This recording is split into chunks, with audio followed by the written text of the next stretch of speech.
ಜಮ್ಮು ಕಾಶ್ಮೀರದಲ್ಲಿ ಕಾಶ್ಮೀರಿ ಪಂಡಿತರೇ ಹೆಚ್ಚಿರೋ ಒಂದು ಗ್ರಾಮ ವಹಾಂದುಮ.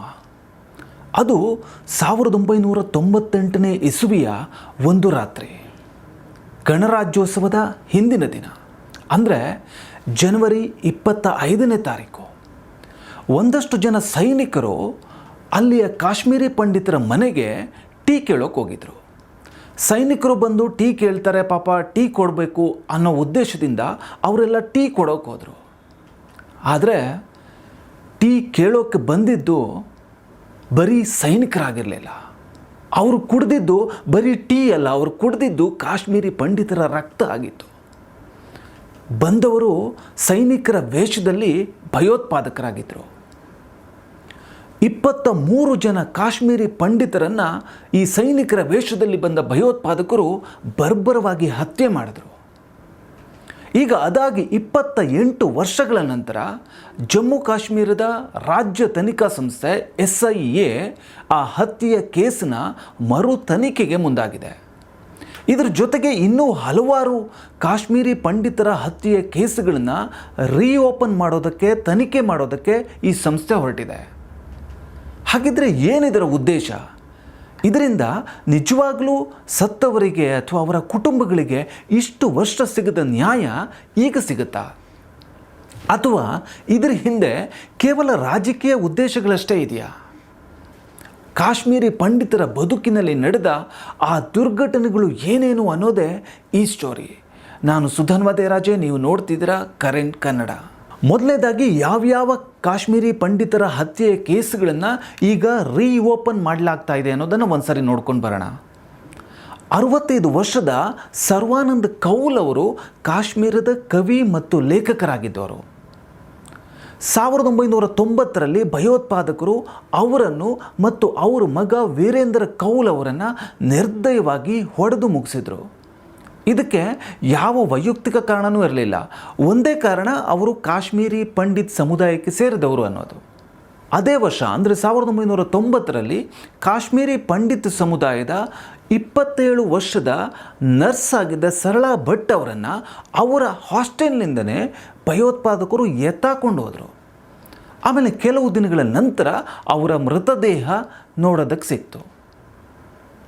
ಇಷ್ಟೆಲ್ಲ ಕೇಸುಗಳು, ಇಷ್ಟೆಲ್ಲ ಪ್ರಕರಣಗಳು ಆದರೂ 1990ರಿಂದ 2024ರ ತನಕ ಈ ಎಲ್ಲ ಮರ್ಡರ್ಗಳ, ಈ ಎಲ್ಲ ಹತ್ಯಾಕಾಂಡಗಳ ತನಿಖೆಯಲ್ಲಿ ದೊಡ್ಡ ಪ್ರಗತಿನೇ ಆಗಿರಲಿಲ್ಲ.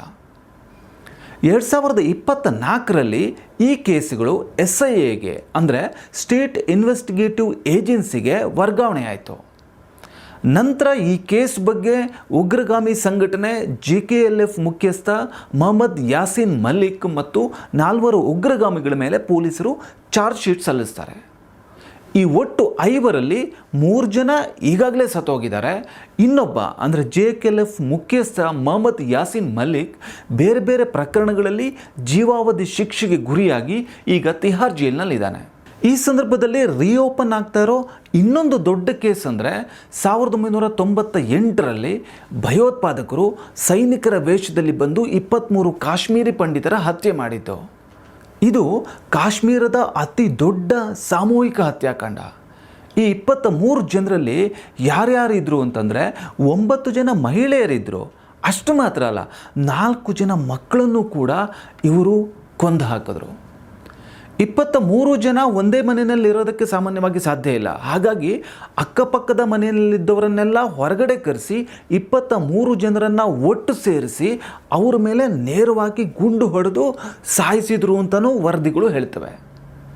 ಹೇಗೇನೆ ನಡೆದಿದ್ರು, ಇದು ಕಾಶ್ಮೀರ ಅಂತಲ್ಲ, ನಮ್ಮ ದೇಶದಲ್ಲೇ ನಡೆದ ಬರ್ಬರ ಹತ್ಯಾಕಾಂಡಗಳಲ್ಲಿ ಒಂದು. ಈಗ ಈ ಕೇಸನ್ನು ಕೂಡ ಮರು ತನಿಖೆಗೆ ಒಳಪಡಿಸಲಾಗ್ತಾ ಇದೆ.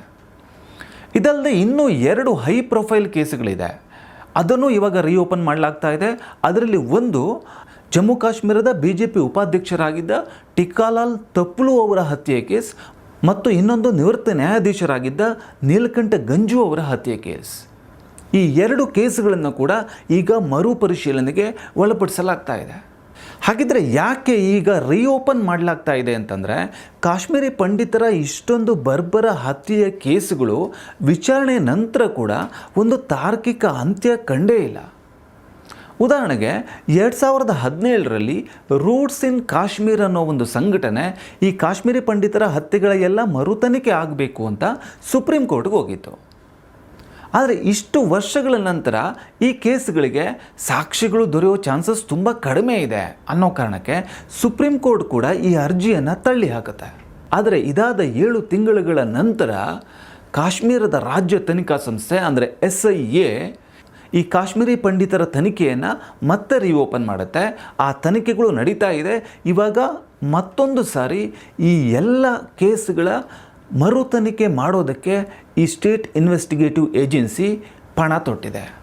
ಹಾಗಿದ್ರೆ ಎಷ್ಟು ಕಾಶ್ಮೀರಿ ಪಂಡಿತರ ಹತ್ಯೆಗಳು ಆಗಿದೆ ಈ ಸಂದರ್ಭದಲ್ಲಿ ಅಂತ ನೋಡಿದ್ರೆ, ಜಮ್ಮು ಕಾಶ್ಮೀರದ ಪೊಲೀಸರು 2008ರಲ್ಲಿ ಕೊಟ್ಟಿರೋ ಒಂದು ವರದಿ ಪ್ರಕಾರ 1989ರಿಂದ 2008ರ ಮಧ್ಯೆ ಅಂದರೆ ಸುಮಾರು 19 ವರ್ಷಗಳಲ್ಲಿ 209 ಕಾಶ್ಮೀರಿ ಪಂಡಿತರ ಹತ್ಯೆಯಾಗಿದೆ.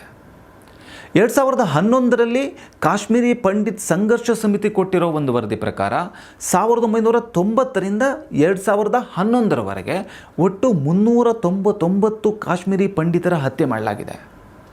ಈ ನಂಬರ್ಗಳು ಏನೇ ಇರ್ಬೋದು, ಆದರೆ ನೂರಾರು ಸಂಖ್ಯೆಯಲ್ಲಿ ಕಾಶ್ಮೀರಿ ಪಂಡಿತರು ಹತ್ಯೆಯಾಗಿದ್ದಂತೂ ಎಲ್ಲರಿಗೂ ಗೊತ್ತಿರುವಂಥ ಒಂದು ಸತ್ಯ.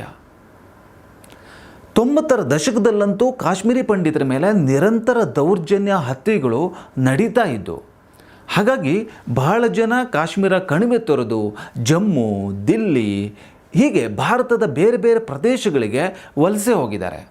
2022ರಲ್ಲಿ ಒಂದು ಮೂವಿ ಕೂಡ ಬಂತು, ಬಹುಶಃ ನಿಮ್ಮಲ್ಲೂ ತುಂಬ ಜನ ನೋಡಿರಬಹುದು, ಕಾಶ್ಮೀರಿ ಫೈಲ್ಸ್ ಅನ್ನೋ ಮೂವಿ. ಅಂದರೆ ಕಾಶ್ಮೀರಿ ಪಂಡಿತರ ಸಮಸ್ಯೆಗಳ ಬಗ್ಗೆ, ಕಷ್ಟಗಳ ಬಗ್ಗೆ ಈ ಮೂವಿ ಬಿಡುಗಡೆಯಾದಾಗ ದೇಶಾದ್ಯಂತ ಮತ್ತೆ ಈ ಸಮುದಾಯದ ಬಗ್ಗೆ ಒಂದು ದೊಡ್ಡ ಚರ್ಚೆ ನಡೆಯಿತು.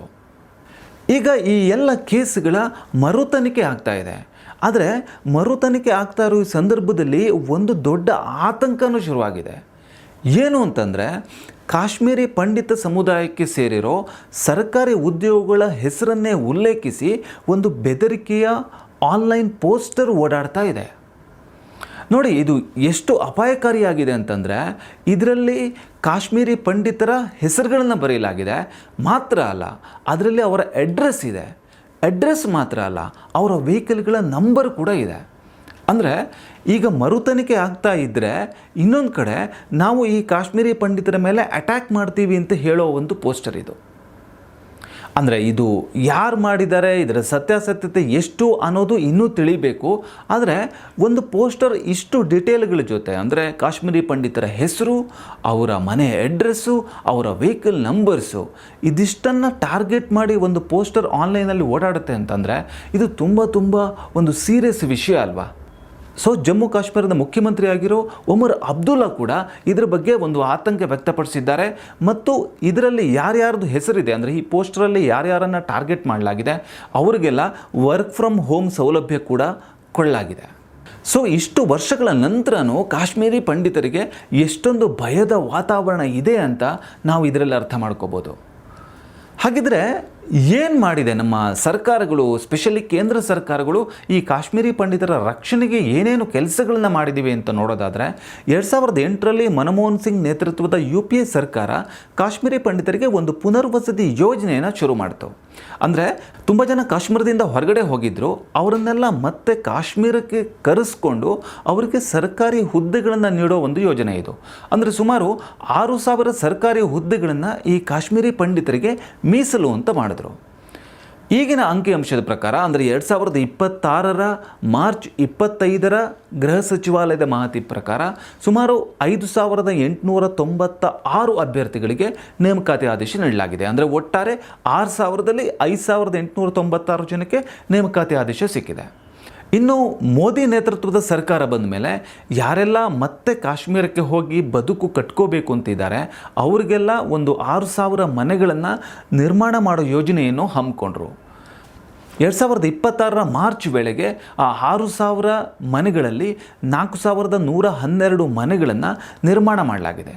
ಇದಲ್ಲದೆ ಯಾರು ಮತ್ತೆ ಕಾಶ್ಮೀರಕ್ಕೆ ಮರಳಿ ಬಂದಿದ್ದಾರೆ ಕಾಶ್ಮೀರಿ ಪಂಡಿತರು, ಅವರಿಗೆ ಪ್ರತಿಯೊಬ್ಬರಿಗೂ ತಿಂಗಳಿಗೆ 3,150 ರೂಪಾಯಿ ಮತ್ತು ಒಂದು ಕುಟುಂಬಕ್ಕೆ ತಿಂಗಳಿಗೆ ಗರಿಷ್ಠ 13,000 ರೂಪಾಯಿ ಕ್ಯಾಶ್ ಕೊಡೋ ಒಂದು ಯೋಜನೆ ಕೂಡ ಕೇಂದ್ರ ಸರ್ಕಾರ ಮಾಡಿದೆ. ಇದಲ್ಲದೆ ಕಾಶ್ಮೀರಿ ಪಂಡಿತರ ಅರ್ಹ ಕುಟುಂಬಗಳಿಗೆ ಪ್ರತಿ ತಿಂಗಳಿಗೆ 3,250 ರೂಪಾಯಿ ಅಥವಾ ಒಂದು ಫ್ಯಾಮಿಲಿಗೆ ಮ್ಯಾಕ್ಸಿಮಮ್ ಅಂದರೆ 13,000 ರೂಪಾಯಿ ಈ ಕ್ಯಾಶ್ ಕೊಡೋ ಒಂದು ಯೋಜನೆಯನ್ನು ಕೂಡ ಕೇಂದ್ರ ಸರ್ಕಾರ ಮಾಡಿದೆ. ಹೀಗೆ ಕಳೆದ 10 ವರ್ಷಗಳಲ್ಲಿ ಕಾಶ್ಮೀರಿ ಪಂಡಿತರಿಗೆ ನೀಡಲಾಗೋ ನೆರವಿನ ಪ್ರಮಾಣ ಕೂಡ ತುಂಬ ಹೆಚ್ಚಾಗಿದೆ. 2025ರಲ್ಲಿ ನಿಮಗೆಲ್ಲ ನೆನಪಿರ್ಬೋದು, ಪಹಲ್ಗಾಮ್ ಅಟ್ಯಾಕ್ ಆಗಿತ್ತು. 26 ಜನ ಪ್ರವಾಸಿಗರ ಸಾವಿಗೆ ಒಂದು ಭಯೋತ್ಪಾದಕರ ದಾಳಿ ಕಾರಣ ಆಗಿತ್ತು. ಬಹುಶಃ ಆ ದಾಳಿ ನಡೆದ ನಂತರ ತುಂಬ ಸೇಫ್ಟಿ ಮೆಜರ್ಸನ್ನು ತಗೊಳ್ಳಲಾಗಿತ್ತು ಮತ್ತು ಕಾಶ್ಮೀರ ಸ್ವಲ್ಪ ಸುಮ್ಮಗಿತ್ತು. ಆದರೆ ಈಗ ಯಾವಾಗ ಮತ್ತೆ ಕಾಶ್ಮೀರಿ ಪಂಡಿತರ ಹತ್ಯೆ ಕೇಸುಗಳು ರೀಓಪನ್ ಆಗ್ತಾ ಇದೆ ಅನ್ನೋ ಸುದ್ದಿ ಬಂತು, ಆಗ ಅಲ್ಲೂ ಕೂಡ ಮತ್ತೆ ಒಂಚೂರು ಕಿಡಿ ಏಳ್ತಾನೆ ಇದೆ. ಅಂದರೆ ಒಂದು ಕಡೆ ಮತ್ತೆ ವಿಚಾರಣೆ, ಇನ್ನೊಂದು ಕಡೆ ಆ ವಿಚಾರಣೆ ನೆಪದಲ್ಲಿ ಇನ್ನಷ್ಟು ದ್ವೇಷ ದಳ್ಳುರಿ ಹೆಚ್ಚಾಗುತ್ತಾ ಅನ್ನೋ ಆತಂಕನೂ ಇದೆ. ಒಟ್ಟಿನಲ್ಲಿ ಇದು ಒಂದು ಶಾಶ್ವತವಾಗಿ ಬೆಂಕಿ ಆರಿಸೋ ಕೆಲಸ ಆಗಬೇಕೇ ಹೊರತು ಸದಾ ಬೆಂಕಿ ಉರಿತಾ ಇರೋ ಹಾಗೆ ಮಾಡೋದಲ್ಲ ಅಲ್ವಾ.